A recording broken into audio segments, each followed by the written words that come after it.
जिल्ह्यातील महायुतीला नेत्रदीपक असं यश मिळाले।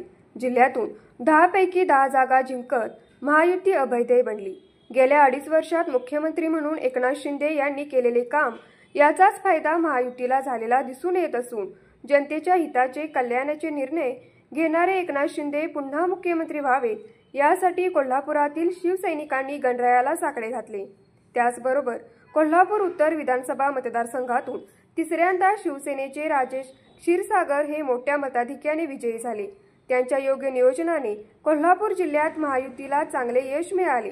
यामुळे कोल्हापुरातील तमाम शिवसैनिकांनी मुख्यमंत्री हे एकनाथ शिंदे व्हावेत, तसेच आमदार राजेश क्षीरसागर हे मंत्रिमंडळात उत्तम प्रकारचे मंत्रिपद मिळावे, कोल्हापूर जिल्ह्याचे पालकमंत्रीही व्हावेत यासाठी कोल्हापुरातील सिद्धिविनायक गणपतीला तमाम शिवसैनिकांनी साकडे घातले। यावेळी सामाजिक कार्यकर्ते सुमित साटम, संग्राम बावडेकर, प्रशांत नलवडे, विशाल पाटील, अक्षय घाटगे, कैलास मेठे, यश लोहार व सर्व शाहूपुरी भागातील तरुण उपस्थित होते। या ठिकाणी आज आपण शाहूपुरी या ठिकाणावरून सिद्धिविनायक मंदिर जे आपल्या इथे कोल्हापूरमध्ये खूप प्रसिद्ध सिद्धिविनायक मंदिर आहे, या ठिकाणी आपण एकनाथ शिंदे साहेब हे मुख्यमंत्री व्हावे अशी जनतेचा कौल आहे।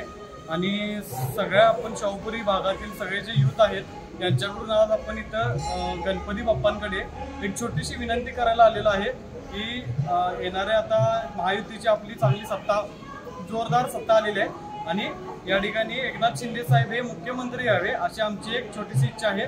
प्लस आपल्या शाहूपुरी भाग किंवा कोल्हापुरातील ज्या लाडकी बहिणी आहेत यांच्याकडून पण अशी एक इच्छा आहे की एकनाथ शिंदे साहेब हे मुख्यमंत्री व्हावे।